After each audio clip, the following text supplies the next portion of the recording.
할렐루야. 여러분, 할렐루야. 오늘도 놀라운 하나님의 은혜 안에 하나님께서 주시는 가장 좋은 것들로 체험받는 귀한 우리들의 예배가 되기를 간절히 소원하고 바랍니다. 아멘. 오늘 말씀의 제목은 내가입니다. 우리 한번 따라해 볼까요? 시작. 내가가 무슨 뜻입니까? 나. 그렇죠, 그렇죠. 조금 말씀의 제목은 짧지만 오늘 그 유명한 사랑장에 대해서 우리가 같이 말씀을 나눕니다. 여러분, 사랑장 하면 어떤 기억이 납니까? 결혼식 할 때 요즘에는 주례가 거의 없더만요. 그죠? 요즘 트렌드가 그런데 약간 아쉬움이 좀 있습니다. 주례가 있으면 참 좋겠다. 그리고 예전에 저희도 결혼할 때 교회 예배당에서 결혼을 했는데 요즘은 큰 교회, 대형 교회 빼고는 교회 예배당에서 예배하는 경우가 많지가 않습니다. 보통 믿는 사람들이 결혼할 때 그 주례를 맡으신 목사님이 이 사랑장을 들고 이렇게 권면하고 축원하는 말들이 참 많습니다. 왜 그 이유가 뭘까요? 바로 이 사랑의 집약체인 고린도전서 13장을 사랑에 대해서 이야기하면서 우리도 역시 그 고린도전서에서 말하는 그 사랑을 붙들며 살아가자라는 의미를 담아서 결혼식장에서 이렇게 주례사에 담아서 이야기를 한단 말입니다. 물론 이것도 좋은 내용이지만 우리가 조금 더 깊이 있게 이 장을 살펴볼 필요가 있습니다. 이 말이 무슨 말인가 하면 여러분, 성경의 말씀은 다 기록된 하나님의 말씀이기 때문에 다 좋고 우리들에게 유익을 주는 말씀이잖아요. 그죠? 그런데 만약에 어떤 사람이 좋은 말씀 이 책에서 한 구절을 가지고 오고 이 책에서 한 구절을 가져오고 또 저 책에서 한 구절을 가져와 가지고 연결시켰다. 말이 됩니까? 안 됩니까? 말은 됩니다. 다 좋은 말이 연결되는 자기가 머릿속에 생각을 해서 이 말, 저 말, 요 말을 가지고 붙인 거예요. 그런데 이 성경에 기록된 의도와 말씀은 그게 아니잖아. 그죠? 분명하게 각 책들마다 적었던 자의 분명한 의도가 그 책 가운데 담겨져 있단 말입니다. 그럼 우리가 이 책에 좋은 말, 저 책에 좋은 말을 가져오면 우리는 그걸 무엇이라고 부르는가 하면 성경의 문자주의라고 부르는 것입니다. 이단들이 그런 걸 많이 하잖아요. 자, 이 말도 맞잖아, 저 말도 맞잖아. 그래서 하나님의 뜻이 요거야 라고 그들의 생각과 의도를 관철시키기 위한 하나의 도구로 성결된 하나님의 말씀을 짜집게 하는 거예요. 오늘 이 고린도전서 13장의 말씀도 그런 문자주의에 빠질 오류가 큰 장입니다. 왜냐하면 사랑이 너무 좋아. 하나님은 사랑이시지.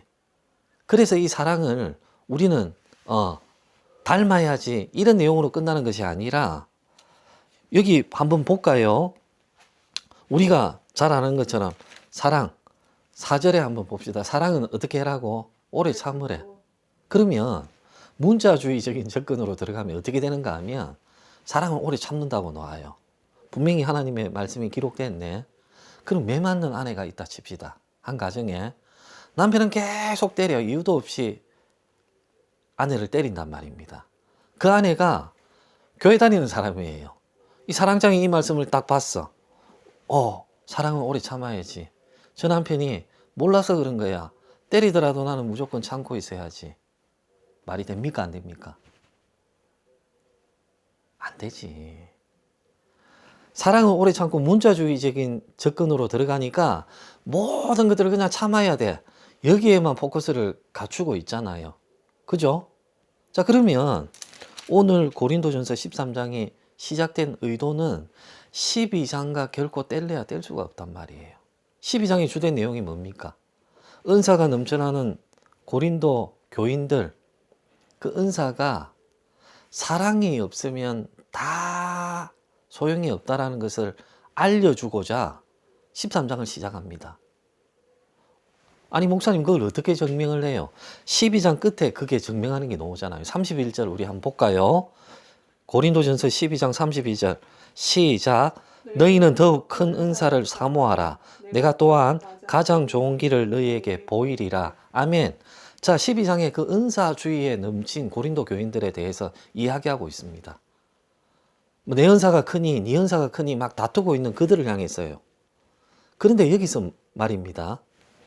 우리가 고린도 전서의 내용은 뭐라고 이야기를 했습니까?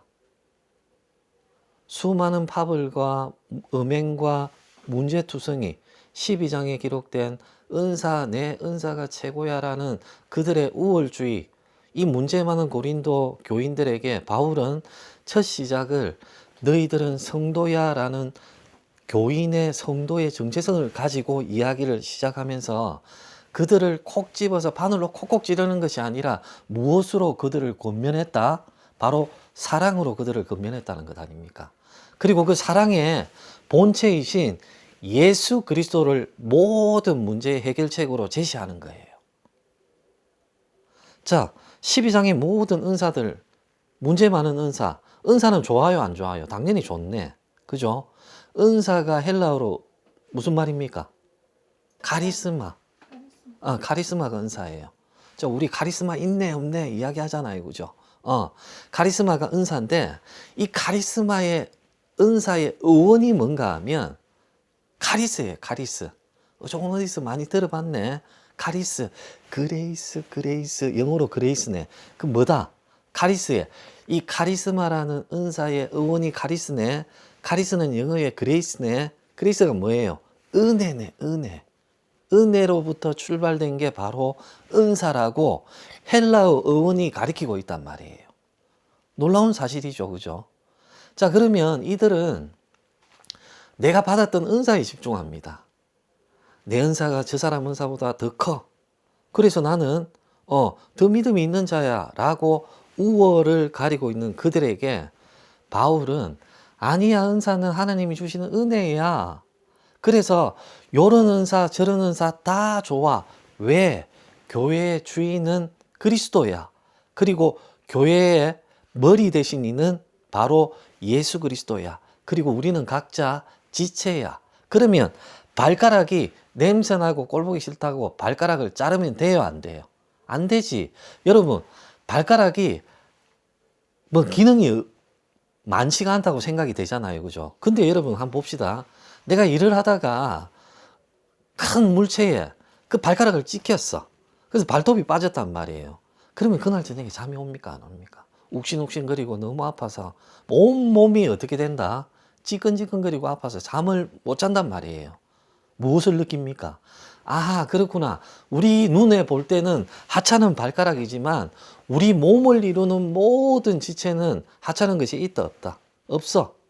그러면 바울은 이 몸에 대한 빚됨에 대해서 은사가 발가락 같은 은사, 그 다음에 손 같은 은사, 다양한 지체 같은 은사가 있지만 그럼에도 불구하고 각 은사는 중요하고 소중하다라고 이야기하고 있습니다. 그리고 결정적으로 31절에 너희는 더욱 큰 은사를 사모하라. 그리고 내가 또한 가장 좋은 길을 너희에게 보여줄게 라고 12장을 마무리하면서 13장의 사랑을 이야기하고 있는 거예요. 그러면 사랑이 뭐다? 나눠져 있는 고린도 교회의 문제, 그 중에 12장에 은사주의에 빠져 있는 그들을 향해서 해결책으로 무엇을 제시했다고? 사랑을 제시한 것 아닙니까? 이해가 되시지? 그죠? 자, 요런 의도를 가지고 13장을 바라봐야 돼요. 자, 볼게요. 13장 1절 한번 큰 소리로 한번 읽어봅니다. 시작. 내가 사람의 방언과 천사의 말을 할지라도 사랑이 없으면 소리나는 구리와 울리는 꽹과리가 되고. 아멘. 자, 여기서 뭐가 제일 먼저 등장을 해요? 오늘의 말씀의 제목인 내가가 등장을 하네. 조금 이상하지 않습니까? 자, 볼게요. 31절에 보면 내가 또한 가장 좋은 길을 누구에게 보여준다고? 너희에게 보이리라. 너희는 누구예요? 편지를 받는 고린도 교인들이네. 그죠? 자, 그래 놓고 그들에게 보이는 내용으로 사랑을 제시합니다. 그러면 13절의 1절의 시작이 내가라고 놓으면 돼요, 안 돼요? 안 되지. 뭐라고 바꿔야 돼? 너희는 으로 바꿔야지. 이해가 되죠? 자, 그러면 너희는 한번 바꿔볼게요. 너희는 사람의 방언과 천사의 말을 할지라도 사랑이 없으면 소리나는 구리와 울리는 꽹과리가 되고, 그들에게 해결책으로 제시하고 있잖아요. 그죠? 그리고 내가가 계속 나옵니다. 2절에도 내가, 3절에도 내가가 이렇게 나와요. 이유가 뭐지? 왜 바울은 너희에게 내가 보여줄게, 그리고 13장을 시작하는데 너희라는 인칭을 쓰지 않고 왜 내가라고 썼을까? 너와 나는 비슷한 사람이기 때문에. 아, 그래요. 훌륭한 접근인데 조금만 더, 조금 이따 이야기해 줄게요. 자, 1절 한번 봅시다. 내가 사람의 방언과 천사의 말을 할지라도, 방언, 천사의 말.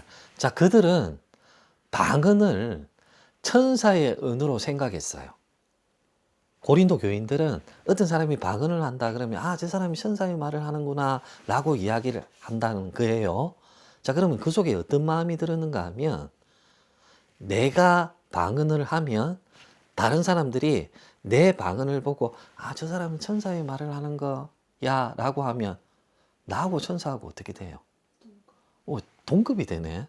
그러면 그 이야기를 들었고 그런 마음을 가지고 있는 고린도 교인들의 마음에는 어떤 마음이 들까?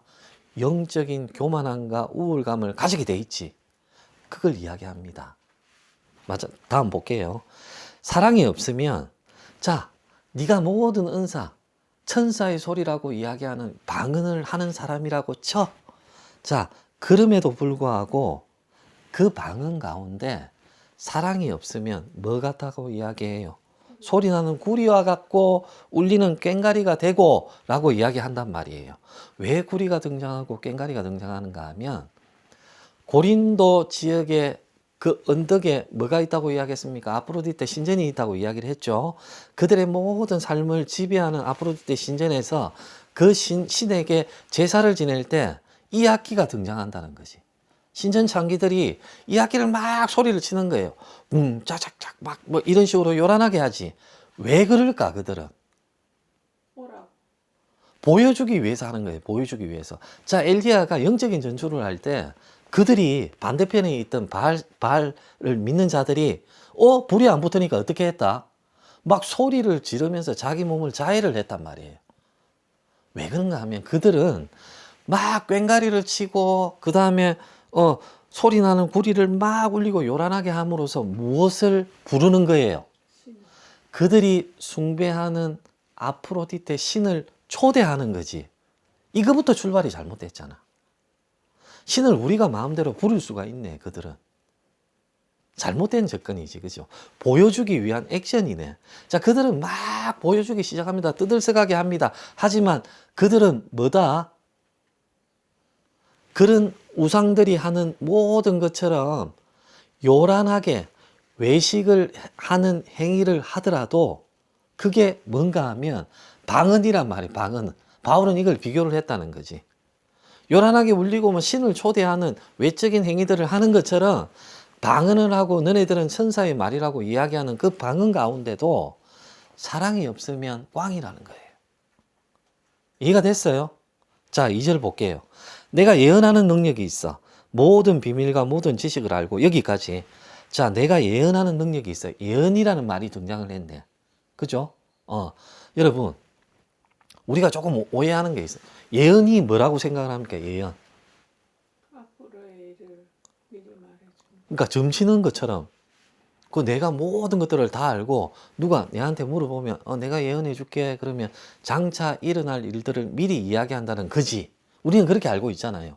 하지만 헬라어 원어를 보면 뭔가 하면 이 예언이라고 기록된 단어의 뜻은 앞에서 말하다는 뜻이에요. 앞에서 말하다. 누구 앞에서 이야기하는 거? 바로 예언이라는 이 말은 앞에서 말하는데 누구 앞에서 말하는 건가 하면 하나님 앞에서 말하는 게 예언이라는 거예요. 그럼 다시 이야기하면 이 예언이란 말은 뭔가 하면 하나님 앞에서 말을 하는데 기록된 하나님의 말씀을 설명해 주는 거. 이걸 뭐라고 한다? 예언이라고 하는 거예요. 난해한 하나님의 말씀을 알기 쉽게 이야기해 주는 것, 이걸 예언이라는데, 우리는 예언은 장차 일어나지 않은 일들을 미리 알려주고 점주는 거야, 점치주는 거야 라고 곡해한다는 거지. 예언이 뭐라고요? 앞에서 말한다는 뜻이네. 누구 앞에서 이야기한다? 하나님 앞에서 이야기하는데 무엇을 이야기한다? 바로 말씀을 정확하게 설명해 준다. 이런 뜻이란 말이에요. 이해가 되시지? 그죠? 자, 내가 예언하는 능력이 있어. 모든 비밀과 모든 지식을 알고 또 산을 옮길 만한 모든 믿음.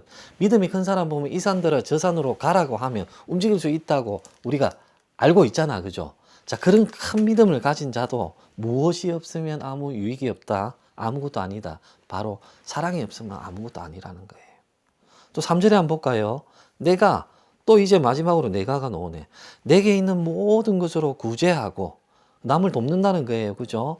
그런 다음에 또 내 몸을 불사르게 내줄지라도 사랑이 없으면 내게 아무 유익이 있다 없다? 없어. 자, 그러면 여기서 아까 질문, 왜 12절 끝에는 너희에게 그 좋은 것을 보여주겠다고 하면서 13장을 시작을 했는데 왜 바울은 너희는이라고 아니하고 내가라고 이야기했을까? 여기에는 의미가 담겨 있겠지. 이때까지 바울이 기록된 것을 보면 답이 나와 있다는 거예요. 바울은 문제 많은 고린도 교회 교인들에게 편지를 적기 시작하면서 어떤 마음으로 적었다? 그들을 바늘로 찌르는 질책의 편지 내용으로 적은 것이 아니라, 야, 너네들은 문제 많고 찌질이 볼 것은 없지만 누구라고? 성도야 라고 그들의 본분을 다시금 각인시켜 주며 그들에게 위로를 주고 건면하면서 사랑으로, 누구의 사랑? 예수 그리스도의 사랑으로 그들의 잘못된 것들을 예수의 해결책으로 제시했다는 거예요. 똑같은 마음으로 원래는 너희는이라고 기록되어야 되는 이 말씀임에도 불구하고 내가라고 했던 이 마음속에는 그들을 향한 바울의 사랑이 담겨 있다는 거지. 만약에 너희는 사람의 방언과 너희는 예언하는 능력이 있어 너희는 내게 있는 모든 것으로 하면 들리는 자들이 어떻게? 찔림이 받겠지. 우리가 자식한테 야단칠 때도 계속 찌르면 자식이 어떤 마음을 가지고 있어요? 튕겨나가지. 바울은 예수 그리스도의 사랑을 입은 자로서 물론 눈으로 보이는 그들의 행동은 아무런 칭찬할 게 없어요. 그리고 오늘 문제를 지적하는 그 입장과 상황임에도 불구하고 바울은 너희는 이라고 이야기하지 아니하고 내가라고 이야기하면서 그 편지를 듣고 있는 고린도 교인들에게 스스로 야, 이거는 내가 바울의 이야기가 아니라 내가 들어보니까 나의 이야기구나. 다른 사람의 이야기가 아니라 나의 이야기구나. 그래서 이 내가를 빼고 나를 집어넣으면서 이 편지를 다시금 읽어보라는 바울의 의도가 이 안에 있단 말이에요. 놀라운 사람이 바울이지. 그죠? 사랑으로. 우리는 여러분 그냥 무력으로 때리면 해결될 것 같잖아요. 이런 거는 내가 너무 잘 알고 있네. 그죠? 근데 한번 하면 끝난 것 같이 보이지. 하지만 결코 끝이 아니란 걸 제 인생을 통해서 뼈저리게 느꼈단 말이에요. 무력은 행사하기도 너무 쉽고 너무 간편해. 지금은 간편하지가 않죠. 그 대가 지불을 엄청나게 해야 되지. 하지만 내가 저 사람을 이겼어. 속 시원해. 이게 아니란 말이에요. 그 사람에게 상처를 준 거예요. 내가 잘못한 거. 그리고 나의 어리석음의 표출이 바로 무력이라는 거지. 결코 도움이 안 되는 거잖아요. 그죠? 그걸 깨닫게 해주는 거예요. 깨닫게. 누가? 바울이 문제 많은, 특별히 어떤 문제 가운데 있는 은사주의에 빠져 있는 고린도 교인들에게 야, 내가라고 적었지만 사실은 너한테 이야기하는 거야. 그래서 내가 직접적으로 너희는 안 그러면 지명해서 이름을 적어가지고 보낼 수도 있어. 하지만 이 편지를 받는 너희들 스스로가 나의 말을 듣고 찔림이 있어서 이 내가를 치우고 이 내가의 자리에 너희 이름을 넣어서 이 편지를 읽고 내가 의도되고 적었던 이 편지의 내용처럼 사랑하며 살아라고 이야기하고 있는 거예요. 대단하지? 그죠?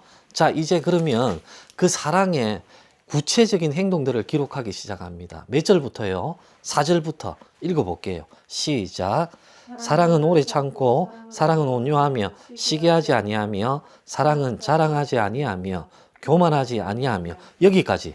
자, 4절, 5절, 6절, 7절까지 사랑에 대해서 기록을 하고 있는데 무려 몇 가지가 나오는가 하면 제가 세어봤어요. 몇 가지 같아? 15가지. 세어봤구만. 그죠? 15가지 정답이에요, 정답. 자, 그런데 놀라운 게 있어요. 우리 한번 그것만 볼까요? 자, 사랑은 오래 참고, 세어봅시다. 오래 참고, 온유하며, 시기하지 아니하며, 자랑하지 아니하며, 교만하지 아니하며, 무례히 행하지 아니하며, 자기의 유익을 구하지 아니하며, 성내지 아니하며, 악한 것을 생각지 아니하며, 불의를 기뻐하지 아니하며, 진리와 함께 기뻐하고, 모든 것을 참고, 모든 것을 믿으며, 모든 것을 바라며, 모든 것을 견디느니라. 15개 딩동댕동 맞네. 그죠? 자, 그런데 우리가 이 4절부터 7절까지 유념할 것은 무엇인가 하면 15개 이 모든 것들이 무엇으로 기록이 되어 있는가 하면 동사로 기록되어 있는 것에 방점을 찍어야 돼. 동사는 뭐다? 움직임. 그렇죠. 15개 우리가 짚은 것, 이 모든 것들은 정체되어 있는 것이 아니라 동사에 합당한 움직임으로 나타내야 된다는 거예요. 아시겠죠? 자, 물 한 잔 먹고 시작합니다. 당시에 고린도저에게 아프로디테 신전이 언덕 위에 있었어요. 이 말이 무슨 말인가 하면 그들의 모든 영적과 사회적인 모든 것들을 영향을 주면서 살고 있었다는 거잖아요. 그죠? 또 그들이 또 어떤 행동을 했는가 하면 물론 헬라 철학을 받았지만 평지의 한가운데 아고라 광장이라고 있어요. 사통팔달 이곳에서도 오기도 좋고 저곳에서 오기도 좋고 사람들이 모이기 시작을 했어. 그래서 그들이 뭐 했는가 하면 논쟁을 하기 시작했어요. 당시에는 수사학이 발전이 되어 있어. 수사학이 뭔가 하면 말 잘하는 거.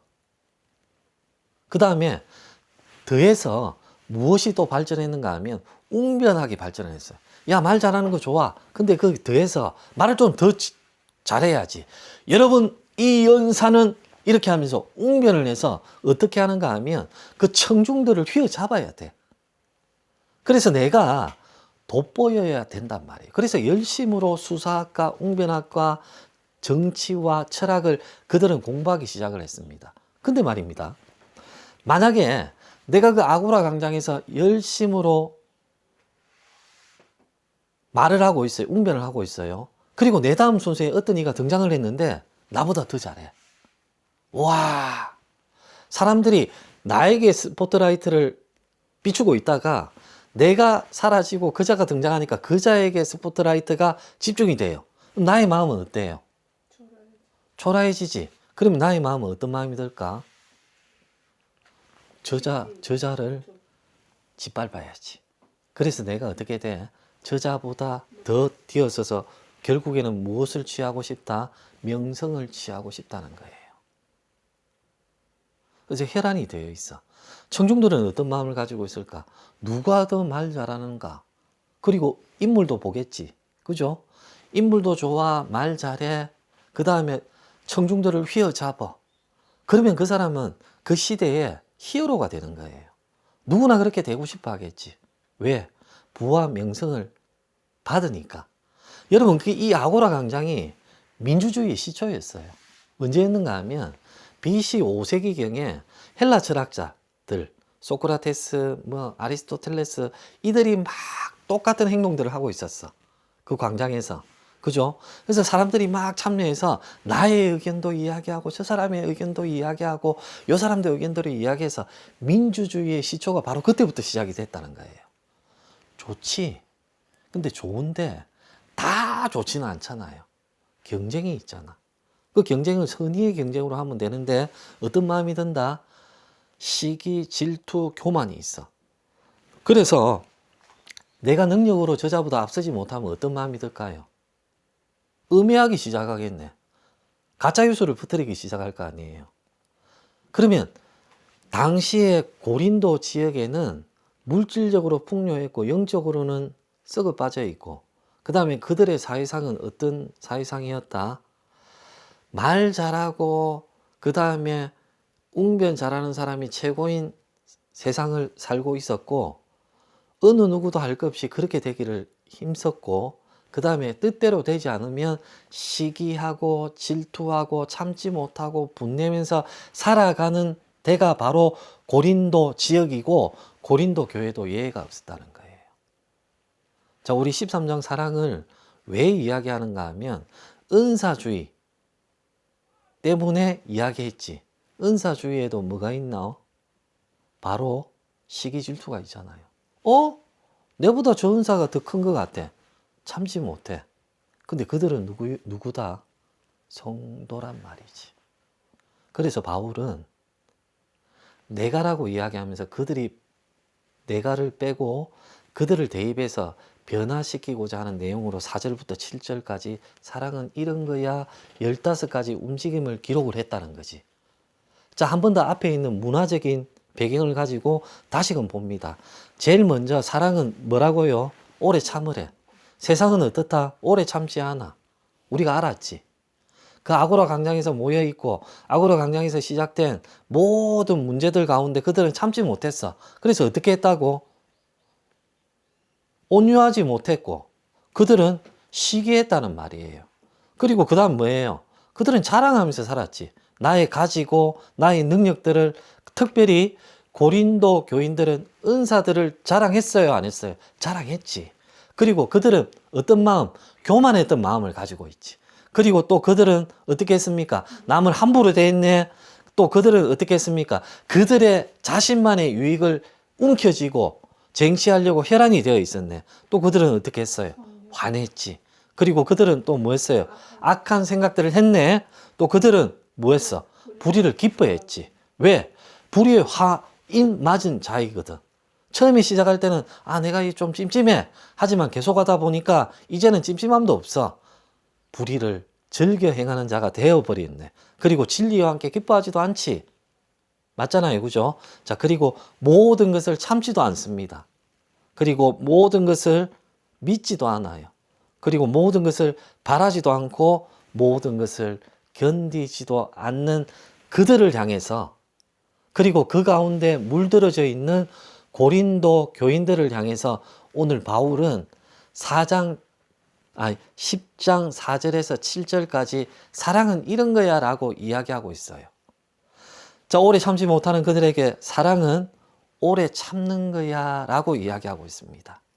그리고 여기서 바울이 이야기하고 있는 사랑은 여러분 헬라의 사람들의 관점에는 사랑은 4가지 관점으로 있어요. 우리가 알고 있지, 들어봤지. 자, 부모의 사랑, 친구지간의 사랑, 사랑의 종류를 이야기하는 거예요. 그 다음에 무슨 사랑이 있어요? 육체적인 사랑이 있네.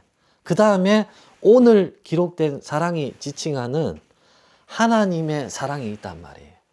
자, 우리는 한글로 사랑 퉁치네. 하지만 이 당시의 사람들은 사랑이라고 하면 4가지 유형의 사랑이 있는데 오늘 고린도전서 13장에서 기록된 사랑이란 이 말은 하나님의 사랑을 이야기하고 있다는 거지. 여러분, 하나님의 사랑 대표적인 게 또 기록된 말씀이 어디에 있어요? 12제자 중에 순교당하지 아니하고 끝까지 살아 있었으면서 사랑의 사람으로 변화된 사람이 누구? 요한. 요한일서 4장 7절을 찾아봅니다. 요한일서 4장 7절. 요한일서 4장 7절을 볼게요. 찾았습니까? 요한일서 4장 7절 읽어볼게요. 사랑하는 자들아, 우리가 서로 사랑하자. 사랑은 하나님께 속한 것이니 사랑하는 자마다 하나님으로부터 나서 하나님을 알고 아멘. 사랑은 누구로부터 기인된다고 이야기합니까? 바로 하나님으로부터 시작이 된다고 이야기를 해요. 하나님의 그 여러 속성 중에 대표적인 것이 바로 사랑입니다. 사랑. 우리는 그러면 우리의 사랑은 어떤 사랑? 바로 요한이 말하고 있는 하나님으로부터 시작된 그 사랑을 우리는 누구 때문에 알게 되었어요? 바로 사랑의 본체이신 이 땅에 인간의 옷을 입고 오신 예수 그리스도 때문에 그 사랑을 알게 되었다는 것이. 그리고 그 사랑에 전념된 자가 우리란 말이에요. 요한은 사랑의 기인, 사랑이 어디서부터 출발됐는가를 요한 1서를 통해서 우리들에게 알려줍니다. 그리고 바울은 그 하나님께로부터 시작된 그 사랑이 어떻게 우리가 사는 삶의 모습 속에 나타나는가를 오늘 이 말씀을 통해서 이야기하고 있는 거예요. 이해가 됐죠? 그죠? 자, 세상은 막 미쳐갑니다. 세상은 서로가 서로를 밟고 내가 앞장서기 위해서 나아갑니다. 지금과 너무나도 똑같네요. 고린도 지역의 그들의 모습이 지금의 우리 모습하고 너무나도 똑같단 말이에요. 그 아고라 광장에서 내가 크니 네가 크니라고 외쳤던 그들의 모습이 시간이 2000년이 지났음에도 지금의 우리의 모습과 어찌 그리 똑같습니까? 세상은 물질 만능주의로 흘러가고 있어요. 그리고 요즘에는 AI가 판치는 세상이란 말이에요. 이제는 검색창에 물어보지 않고 AI에게 직접 물어보는 시대입니다. 그리고 하나님의 말씀의 뜻도 AI에 물어보면 정확하게 또 이야기해 주는 경우들이 참 많이 있어요. 그러면 어느 순간에 가다 보면 이 하나님의 말씀과 AI의 그 답이 역전되는 경우가 있지 않을까 걱정이 된다는 거예요. AI가 너무나도 잘해 주거든. 그리고 계속 발전해 학습해 결국에는 최상위에 있는 것이 바로 AI가 되지 않을까. 그러면 우리가 AI가 갑이 되고 사람이 을이 될 시간이 얼마 남지가 않았어요. 지금 뭐 데이터 센터를 건축한다. 많은 전기를 가져오고 많은 메모리들을 해가지고 AI가 더 똑똑해질 수 있도록 젠슨왕이 고민하고 있다며요. 그죠? 이게 어떻게 보면 21세기의 바벨탑이 아닌가 생각이 됩니다.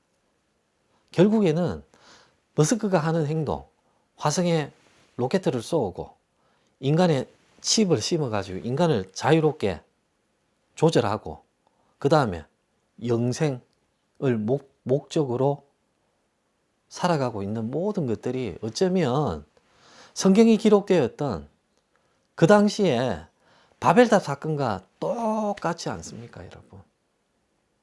그리고 세상은 미친 듯이 경쟁하고 있습니다.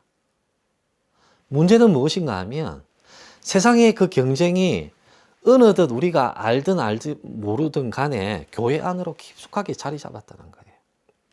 오늘 바울은 은사주의로 대표되는 고린도 교인들의 문제, 그걸 사랑으로 해결하고자 합니다.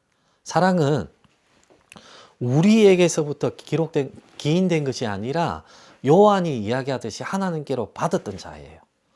바울도 받았고 고린도 교인들도 받았고 지금을 살고 있는 저와 여러분들도 그 사랑을 똑같이 받았단 말이에요. 그러면서 우리는 사랑하며 살아가고 있습니다. 그런데 중요한 것은 내가 사랑이라고 사랑하며 살아가고 있다는 그 말의 내용을 곱씹어 보면 사랑만 있지 않음을 발견할 수 있단 말이에요. 내가 사랑 때문에 내가 사랑하면서 남을 구제해요. 내가 사랑하면서 남을 섬겨요. 내가 사랑하면서 교회 안에 봉사를 해요. 여러 가지 봉사를 하지. 성가대원으로, 그 다음에 주차봉사로, 예배위원으로, 식당 봉사로 여러 가지 봉사를 해요. 사랑한다고 이야기하며 사랑으로 봉사를 한다고 이야기하는 그들이 분쟁을 일으켜요. 시기 질투예요. 교회 안 나와요. 시험이 들어서. 그러면 그 사람의 뱉었던 사랑한다는 말 가운데 과연 사랑이 있을까를 우리는 심각하게 고민을 해봐야 된다는 거예요. 내가 말로는 사랑을 하고 말로는 사랑하면서 사랑하기 때문에 내가 이 행위를 한다고 이야기는 하고 있지만 심각하게 그 사랑의 행동을 곱씹어 보면 사랑만 걸러지는지 아니면 그 가운데 나의 의는 없는지 내가 칭찬받으려 하는 것은 없는지 우리가 철저하게 바라봐야 된다는 거예요. 다시금 말씀으로 돌아갑니다. 은사주의에 빠져있는 고린도 교인들에게 바울은 오늘 사랑을 그 해결책으로 제시를 하는 거예요.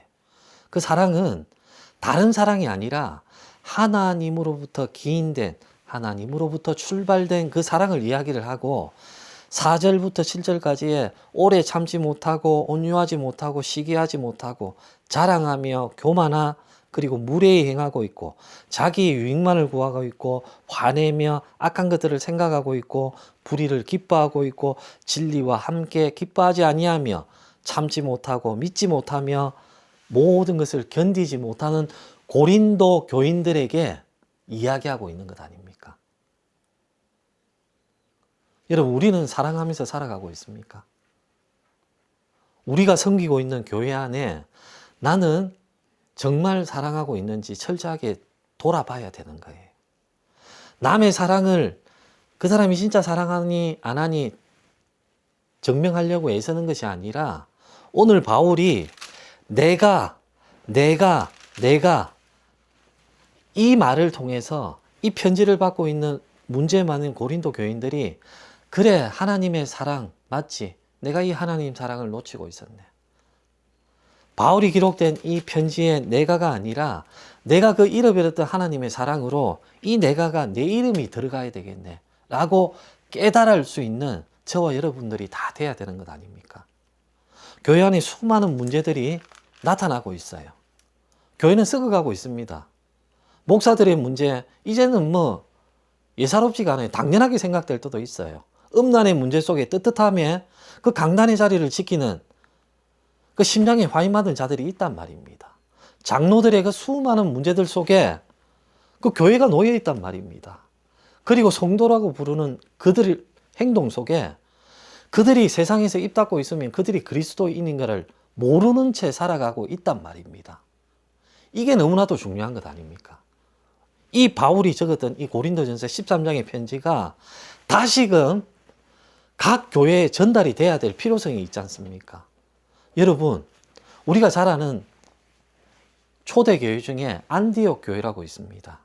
이 안디옥 교회 교인들은 로마의 핍박의 한복판에 있음에도 불구하고 그들은 거짓말하지 않았습니다. 그들은 타협하지 아니하고 그들은 불의하지 않았습니다. 그들은 정직했습니다. 그들의 목숨이 어떻게 될지 모르는 인생을 살아가고 있고 모든 자들이 로마 황제인 가이사에게 무릎 꿇으며 그들에게 빌붙어서 그들에게 잘 살아보려고 애쓰고 있는 그 삶의 한복판에서 초대교회 안디옥 교인들은 그렇게 살지 않았단 말입니다. 내 목숨이 중요하지 않았단 말입니다. 여러분, 그렇게 살기가 쉽지가 않았어요. 그런 그들을 보고 믿지 않는 로마 사람들과 이방인들이 무엇이라고 그들을 불렀는가 하면 그리스도인이라는 별명을 칭해준 것 아닙니까? 그들은 우리하고 달랐단 말입니다. 그들은 세상에 유익하고 지금 4절부터 7절 된 모든 기록된 바울의 기록된 말처럼 세상은 그 법칙대로 살아가고 있는데 그들은 그렇게 살아가지 않았단 겁니다. 그래서 그들을 향해서 별명을 그리스도인이라고 불렀단 말입니다. 근데 우리는 똑같은 별명으로 살고 있습니다. 그때보다 교회 수는 엄청나게 숫자를 셀 수가 없을 정도로 많이 있습니다. 근데 우리가 진정으로 믿지 않는 자들에게 그리스도인이라고 이야기를 들을 수 있습니까? 목사가 그렇게 살지 못합니다. 장로가 그렇게 살지 못합니다. 성도가 그렇게 살지가 못합니다. 그래서 그들이 모여있는 교회가 교회답지 못합니다. 예전에는 교회는 거룩한 곳이야. 교회 다니는 사람들은 거짓말하는 사람들이 아니지. 못 사는 사람들이 있을 줄 몰라도 정직한 사람이야. 우리들의 어머니와 아버지가 그렇게 살았지 않습니까? 주일날 그 헌금을 준비하면서 내 삶은 힘들고 이 헌금 대신에 내가 반찬을 샀으면 우리 식구들 먹이 살릴 수 있음에도 불구하고 아깝지가 않았던 겁니다. 그리고 옷을 다리기 시작합니다. 다릴 형편도 안 되었는데 다리기 시작하고 드려지는 헌금도 다렸습니다. 그리고 철저하게 주일날은 구별되게 살았습니다. 왜? 그게 하나님의 뜻대로 사는 것이라고 그들은 생각했고 4절에서 7절처럼 그들은 동사처럼 행하면서 살았던 것 아닙니까? 그런데 우리들은 어떻게 살고 있습니까? 사랑한다고 외치고 있고 하나님은 사랑이시다 라고 교회에 크게 표로 붙여놓고 있음에도 불구하고 그 가운데 사랑은 볼 수가 없습니다. 그럼에도 불구하고 교회는 계속 진행형으로 남아 있습니다. 내가 20년 전에 믿음 생활, 그런 다음에 20년이 지난 다음에 믿음 생활, 아무런 변화됨이 없단 말입니다. 그렇게 장로되고 목사되고 죽으면 무슨 유익함이 있겠습니까? 심각하게 돌아봐야 됩니다. 오늘은 어쩌면 고린도 전서를 기록했던 이 바울의 편지가 두 통이 날라와야 됩니다. 한 통은 당연히 고린도 교인들에게 날아가고, 그 다음에 그 한 통은 어디로 날라와야 된다고? 내가 살고 있는 나의 삶의 현장으로 이 고린도 전서의 편지가 배달이 돼야 되는 거예요. 그래서 내가를 지우고 그 내가에 내 이름을 기록하면서 울면서 눈물로 하나님이 주신 그 사랑을 내가 아직도 간직하면서 살아가고 있는가? 이 말씀의 거울로 다시금 돌아봐야 되는 거예요. 여러분, 스데반 집사, 인간적인 눈으로 보면 바보입니다. 바보. 돌로 맞아 쳐 죽었습니다. 무슨 유익함이 있습니까? 하지만 그자는 예수님의 사랑을 알았다는 거예요. 그래서 그들은 돌로 쳐 죽이는 그들을 불쌍히 여겨달라고 하나님께 기도하면서 죽었습니다. 세상 사람들은 욕했죠. 저 바보 멍청이 돌로 맞아 쳐 죽어서 끝날 것 좀 그냥 알아서 기면 목숨은 부지할 수 있을 건데, 세상의 잣대는 실패로 끝났지만 그자가 죽음으로써 어떻게 됐습니까? 디아스포라가 벌어지면서 하나님의 놀라운 복음이 곳곳으로 전파되는 놀라운 하나님의 역사의 시발점이 됐지 않습니까? 그리고 예수 그리스도는 어떻습니까?